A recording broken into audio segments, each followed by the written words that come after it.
Hey guys, long time no see. Welcome back to my channel. I hope you're all doing very well. So I just watched Shang-Chi, Legend of the Ten Rings. Let's talk about it.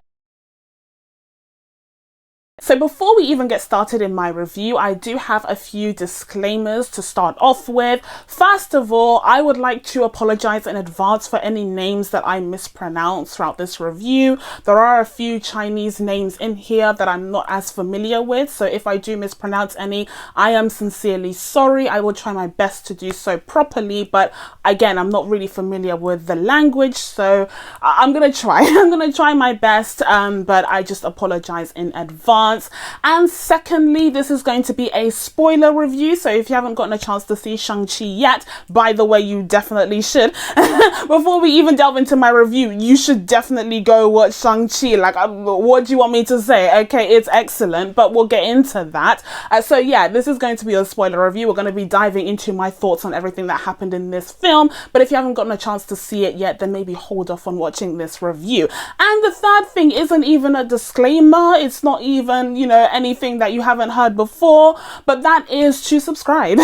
Subscribe to my channel. Make sure you turn on your notifications so that you can be told when I upload next. I have taken a bit of a break as of late, but I'm back now and I am intending on reviewing a ton of stuff. So make sure you have those notifications on so you can check out those videos. But without further ado, let's get into my thoughts on this movie. So Shang-Chi, Legend of the Ten Swords is directed by Destin Daniel Cretton, and this movie is a very big deal, especially amongst these superhero movies that we have gotten in the last 20 years, because it is the very first one to have an Asian lead, to be centered on an Asian superhero. Now, it shouldn't have taken this long, if we're being honest. Okay, like I always say on my channel that I'm not gonna clap for like the bare minimum. I'm not going to praise Hollywood. I'm not gonna bow down to Hollywood for doing the bare minimum, because quite frankly, we should have gotten more diverse superheroes by now, and it's shocking that it's 2021 and we're still celebrating these firsts, quite frankly, quite honestly. But I still must acknowledge the step that has been made in order to diversify the superhero genre. And also beyond the superhero genre itself, we have seen Disney make a move to include more Asian characters, more Asian heroes and heroines within their films, and in particular in the last year with the release of the live action version of Mulan, which everyone slaughtered. Everyone hated. I for one didn't hate it as much. Okay, if you want to hear my thoughts on Mulan from last year, you can go ahead and check out my review. And more recently, we did have the release of Raya and the Last Dragon, again centering on an Asian female character. So Disney has made moves to diversify its portfolio in terms of getting more Asian representation, and I'm not saying that this is magnanimous. I'm not saying this is out of the kindness of their hearts. Please, we know why. We know that it's because China and the Asian market is very valuable to Disney. It makes up a huge proportion of the global box office, and so they're trying to appeal to the Asian market and to particularly China in order to pump up the box office numbers for these films. Like, we know what's going on. We're not blind, we're not dumb, okay? But the result of that is that we're seeing more of these films that Disney is making, and indeed Hollywood as a whole is making, having some better Asian representation. And so Shang-Chi here is just as much of a big deal as 2018's Black Panther in terms of introducing these lead superheroes into the MCU who are of different races and different ethnicities that we usually see represented in the genre and indeed in the industry as a whole. Now, of course, like I said, Disney has been introducing this Asian representation in their portfolio for monetary reasons, okay, for box office dollars, okay, but unfortunately they decided to do so at a very inopportune time because I don't know if you heard, but I recently just found out that we're in a pandemic. We're in a whole pandemic, okay, and so unfortunately films like Mulan, Raya and the Last Dragon, and indeed Shang-Chi, who are supposed to be, you know, directed towards a large Asian audience abroad, are at a huge disadvantage right now because of the whole pandemic situation. And even though it seems as though China's box office numbers have recovered somewhat from the whole pandemic situation, elsewhere things are still looking pretty bleak, and it's a real shame because Shang-Chi deserves better. Shang-Chi deserves so much better than the love it's going to get at the cinemas, like in the box office, because this film is sick. This film is so good. Oh, and this is the part where we get into my actual thoughts on Shang-Chi, because let me make it known right here, right now, the film is good. The film is excellent. The film is great. The film is amazing. Are you kidding me? And it deserved so much better, as I keep saying. And speaking of this film bringing Asian representation into the MCU and into the superhero genre at large in a really big way, I couldn't help but notice that a large proportion of this film is actually in Mandarin. There was a lot of subtitles when I was watching this in the cinema, because the characters are speaking Mandarin throughout the film. So I was really surprised to see Disney really lean into the fact that these are Chinese characters. They are going to be speaking their native tongue, but oftentimes, you know, we see characters from all around the world and they're just constantly speaking English. I mean, speaking of Black Panther, even though we do have some parts of the script that are in Xhosa, the chosen language for the Black Panther world in Wakanda, they're not speaking as much of that language as the characters are in this film speaking Mandarin. But I would say that the fact that a decent chunk of this film's script is in another language doesn't dampen the effect, okay, the emotional effect, the character dynamics, anything of the sort. I feel like it's something that we have gotten increasingly used to, especially in the world of streaming, where a lot of us around the world are discovering streaming series from all around the world in all different languages, and we're following these series with subtitles and having no issue with it, and it doesn't dampen the effect and the impact of these shows, and therefore the popularity of these shows. And so it stands to reason that the same thing would happen here in the case of Shang-Chi, and I very much feel like that is the case. Okay, so we're going to be delving into the story of Shang-Chi as a whole later on in my review, but essentially this is a further exploration of the organization called the Ten Rings that was first introduced to us actually in the first Iron Man movie, but it wasn't until Iron Man 3 where it was further expanded upon. And they are this like Middle Eastern based terrorist organization which very much played into the, you know, Islamophobic terrorism kind of rhetoric that played out in the early 2000s after 9/11. Here in the case of Shang-Chi, a lot of that is kind of reversed, as we see the real Ten Rings, this organization that was established like 1,000 years ago by Shang-Chi's father, and he even renounces the Ten Rings as being this like crazy fanatic splinter group that the US government used in order to kind of scare people. And he also renounces the iteration of the Mandarin that we got in Iron Man 3 that was very controversial, okay, saying that he was just like a figurehead that was named after a fruit, which I find hilarious, although he says this in Mandarin.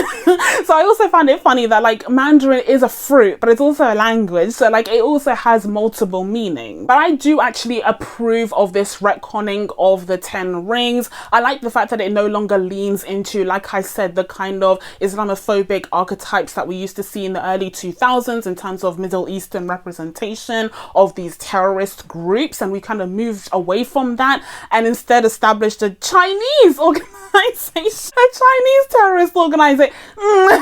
Progress, okay? No, but I do feel like it is better than the version of the Ten Rings that we got in the Iron Man films. But aside from the links with the Ten Rings from the Iron Man films, as well as a few carefully placed cameos and references, largely speaking, this film feels like its own beast. This film feels like its own situation. It feels very separate from the rest of the MCU. It has established its own little pocket to exist in this world, and that's incredible to me, especially considering that we're in phase 4 of the MCU and so much has become so intertwined, so interlinked. We have Doctor Strange popping up in a Spider-Man film. We have Wanda popping up in a Doctor Strange movie. Like, things are just so interconnected interconnected in the MCU nowadays that to think a story like Shang-Chi can just exist in its own little pocket of this expanded universe is really impressive and also very effective, to the point where whilst I was watching the film myself, at times I forgot that it was an MCU film. Truly, there would be a few cameos popping up here and there, and I'd be like, oh yeah, I forgot this was an MCU film. Like, that's crazy. It feels like its own beast entirely. I was going to dive into my thoughts on the story of this film later on, because it's less than perfect in my opinion. But since we're already on the topic, we might as well just kind of go with the flow of things. So there were some inconsistencies when it comes to the story and how some of these characters were written, in my opinion. I do feel like Shang-Chi's father kind of acts a little bit out of character because they fail to fully commit to the idea that he is the leader of this 1,000-year-old terrorist group that has been influencing socio-political activity throughout the world for centuries. So halfway through the film, it kind of feels like they depower him a little bit in order to portray him as this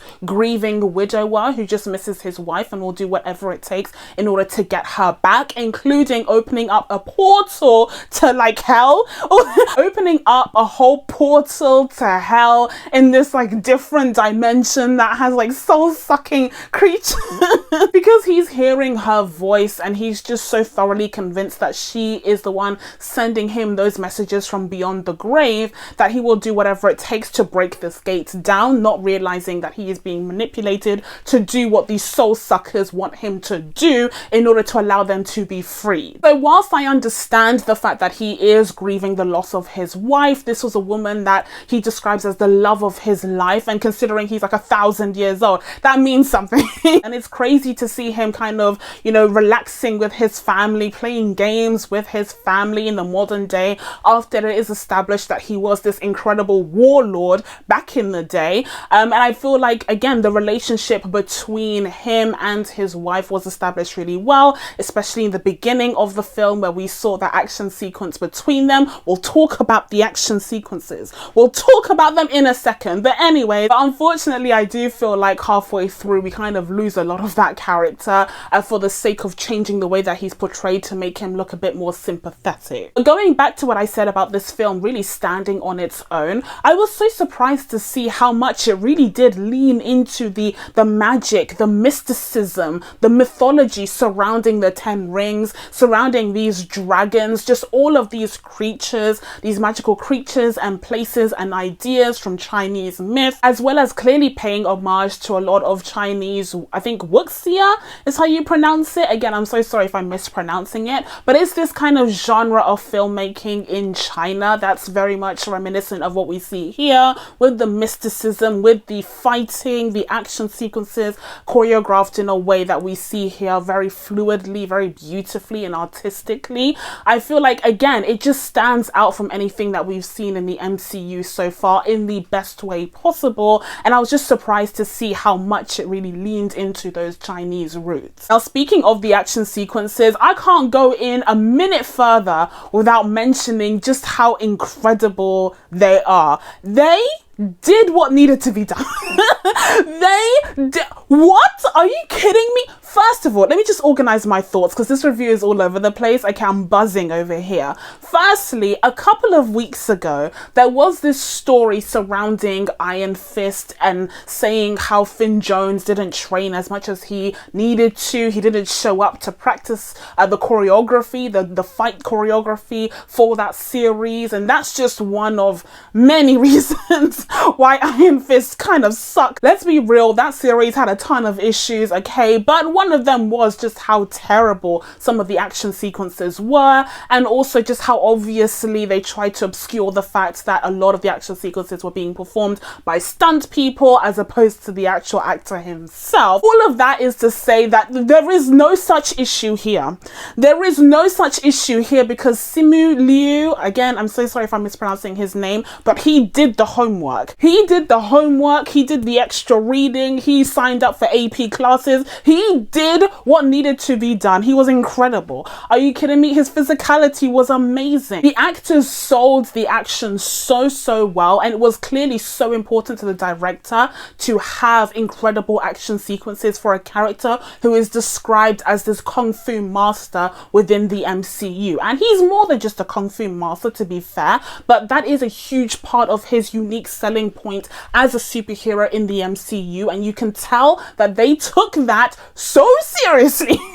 so seriously. They gave us beautiful action sequences and also varied action sequences. It wasn't just the choreography, although that in itself told a story. The way that they were able to contrast the choreography for the members of the Ten Rings and the leader of the Ten Rings himself, Shang-Chi's father, the aggression, the violence, okay, the kind of militant approach that they had to fighting, that is largely contrasted with Shang-Chi's mother and her people's fighting style, the fluidity, okay, the beauty, the majesty, and the kind of dance-like movements that we have there, very much playing into like the elements and also, you know, wind and water and all of that. Seeing that contrast is already so impressive. And again, that opening sequence with Shang-Chi's parents meeting and fighting against one another is just absolutely stunning, breathtaking, okay? But then at the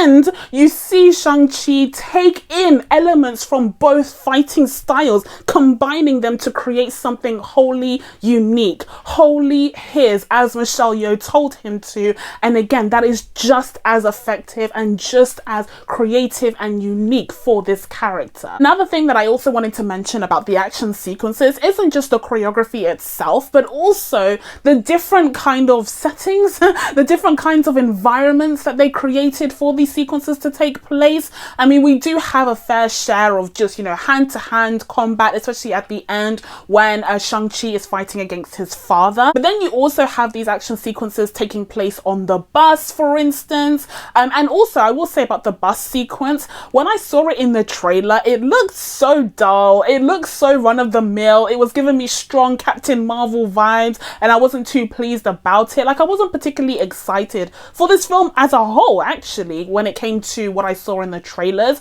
But I will say that the film supersedes the trailers by far. Like, the trailers do not do this film justice. Please don't think that it's as bad as the trailers. But anyways, in the trailers, that sequence looked a bit blah, looked a bit run-of-the-mill. But in the film itself, it's just so creative. It's a longer sequence than you would expect. And then you also get another sequence that takes place on this like bamboo scaffolding site, which is just incredible. It's incredible. I remember a few years ago, I watched like this documentary about how places in China use bamboo as part of their scaffolding because they're like really strong if you join them up in a certain way. And this is like a technique that has been used for like hundreds of years, but they still use it for skyscrapers to this day. I found that so fascinating. And then you have that being incorporated in an action sequence in this film. And honestly, like, look at the smile. Look at the smile on my face. I just thought it was incredible. Now, I will say, as much as Simu Liu and the rest of the cast clearly trained like hell in order to deliver these action sequences, they are still human beings and they're not masters in this craft. And so there were clearly liberties taken in terms of CGI to make their movements a little bit faster and swifter and more expert. And I will say sometimes the CG looked a little bit wonky. I mean, when you're watching it on a massive screen in the cinema, you are able to spot a little bit of inconsistencies, a bit of rubberiness and kind of bounciness in their movement that doesn't seem natural. But for the most part, I would say the CG is used effectively to enhance their already impressive movement. And again, since we're on the topic of CG, like I said, there are moments where it's a little bit inconsistent, even away from the action sequences themselves. There are moments where it feels like the actors are on a sound stage. Unfortunately, I couldn't help but notice that there was this kind of feeling of this like beautiful atmosphere surrounding the actors, or this like exotic, you know, beautiful village surrounding them with like air movement and everything, but they're just standing there and it feels very stagnant. It feels like the environment isn't really directly interacting with them. And so I would say that kind of took me out of it a little bit. And at the very end of the film, we do have that signature. You know what I'm gonna say. If you watch my videos, you know what I'm gonna say. The action sequence, okay, at the very end, where we don't have the hand-to-hand combat, we don't have the personal element of a hand-to-hand scene. Instead, we have, you know, these magical creatures, which is great. Like I said, like, it's wild. It's like nothing we've seen in the MCU before.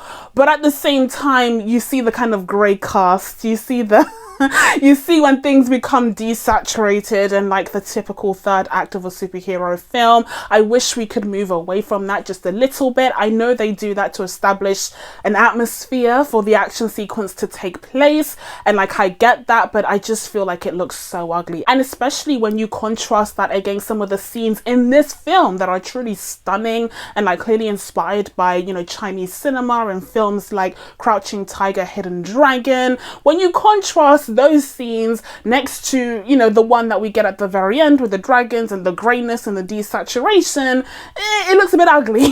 Although I will say, you know, one of the biggest criticisms of Black Panther, for instance, was that final action sequence that took place in the vibranium mines, where it was way too dark to see what was going on, and also both characters that were wearing the suits, and you know, they were clearly CGI characters at that point, weren't really rendered well. They didn't really look like real people that were actually fighting. I feel like in this case that issue is remedied. You do feel like the action sequences have impact. It's just a case where it looks slightly uglier, although it does also commit some of the same sins in terms of having these CG creatures kind of, you know, partake in the action, and that was something that we again saw in Black Panther, but this time around in the case with the rhinos. Okay, so now let's get into some of the characters themselves. Now again, we have here the introduction of the first ever Asian superhero with his own film in Shang-Chi, and he is portrayed by Simu Liu, who had a really rough time when it comes to his entry in the MCU in terms of, you know, Chinese people not being the biggest fan of him, apparently saying that he didn't quite meet their beauty standard in terms of attractiveness of what they want to see in a lead male character. That was unfortunate. I personally disagree. I do understand that different countries have different standards of attractiveness and beauty, and so yeah, the idea that China would be like, okay, but he's not hot enough is kind of funny to me, but at the same time kind of sad. But I do disagree. As I said, I feel like he looks the part. He definitely looks like an MCU character. Like, they're all crazy attractive, let's be real, and I definitely feel like he fits in there. And as I said, the guy did his homework. The guy did his research. He wasn't missing out on any of the practicing sessions for the action sequences in this film, because he delivered on the choreography. Like, I can't fault him for that at all. The only thing that I will say, the only thing that I will say, if I'm being strictly honest, I don't think that he gave us the spice as a lead character. I don't think he was 100% there. I'm thinking maybe 70%. I'm thinking maybe 75 if I want to be, you know, generous. But in terms of star power, in terms of shining in the scenes where they're not fighting, where they're just talking, where they're just acting with one another, I don't feel like he shines as much as he needs to in his own movie. I feel like there are actors around him like Awkwafina, who portrays his friend Katie, and also the actress who portrays his sister Zhang. I think her name is Menga Zhang. I'll put her name up on screen. I'm so sorry for mispronouncing it. And also, of course, the actors who portray his father and mother, and his aunt, who's portrayed by Michelle Yeoh. Like, everyone is a heavy-hitting actor here, and so I feel like he doesn't always shine when he's on screen with the rest of the supporting cast. And speaking of Awkwafina, she's also here. Okay, this is the second time around that we've seen her in a Disney project this year relating to dragons. The first, of course, being Raya and the Last Dragon earlier this year, where she actually voiced a dragon, but this time around she's just a Shang-Li's best friend who gets to come along on the ride. And like, I don't really know why If we're being honest, why was Katie allowed to fight in like the war against the soul-sucking demons? I don't know. She happened to learn archery like 24 hours beforehand, and she was pretty good with a bow and arrow. But like the fact that she made the shot, okay, the fact that she was able to hit the soul-sucking demon right at his neck, I feel like, okay. And then at the very end, where we have the end credit scene, which we'll talk about in a second, she's also called in by Wong, and Wong was even saying like they're both in for the journey of a lifetime or whatever. And it's like, both?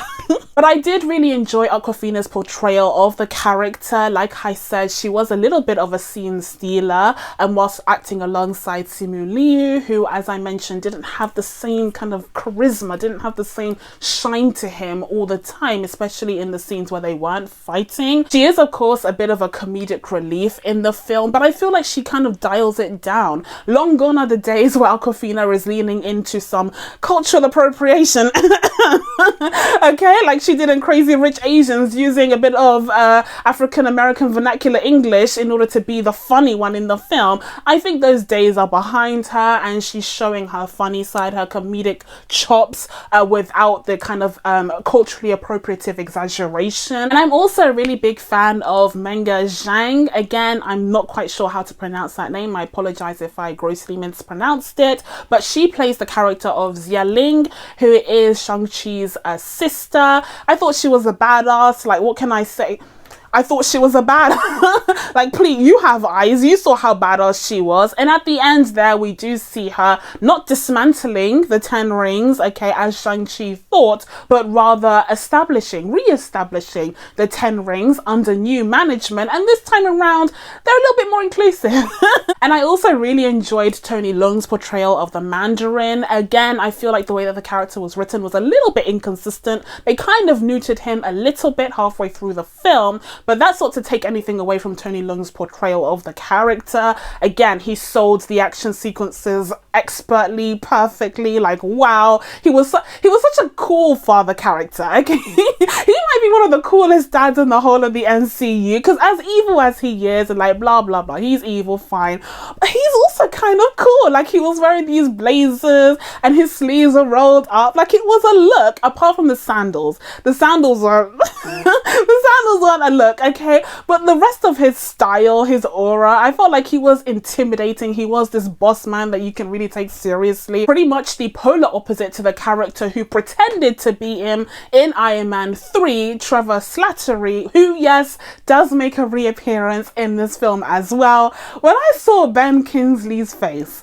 when I saw Sir Ben Kingsley's face, he's in a dungeon, he's talking to a faceless creature with wings. And by the way, speaking of that little creature, whilst I thought he was cute, okay, whilst I thought, you know, sell those toys, Disney, sell those toys, make those kids happy, I do feel like he was a bit ill-fitting when it comes to the rest of the film and the tone of the rest of the film. I felt like he was a bit too childish to have that kind of cutesy, you know, animal, dog-like character in the film. But, you know, he had a cute relationship with Trevor, who was stuck in that dungeon for who knows how long, to the point where he thought he'd completely manifested that animal in his mind. I also felt like the character of Trevor himself kind of overstayed his welcome, in my opinion. I was fine with the kind of cameo where we saw him in the dungeon, basically acting as the jester to the Mandarin, but the fact that he came along on the journey to the village, I was like, okay, like this is giving me strong Martin Freeman vibes from Black Panther. And finally, I did want to go ahead and mention the 2 end credit sequences that we got in this movie. So first one up, we have Wong coming in and taking in both Shang-Chi and his friend Katie. And then in the end credit sequence, we see him kind of analyzing the 10 rings themselves. Now, throughout this film, we don't actually get much of an explanation of what the 10 rings are and where they come from. They're just something that Shang-Chi's father, the Mandarin, had from pretty much day one, 1,000 years ago, and he used that in order to, you know, build the 10 rings, in order to get to a place of incredible power. But when we see Wong kind of analyze it, we also see that he has called in some reinforcements in the form of Bruce Banner and Carol Danvers, aka Captain Marvel. Now, both of these characters appear through hologram.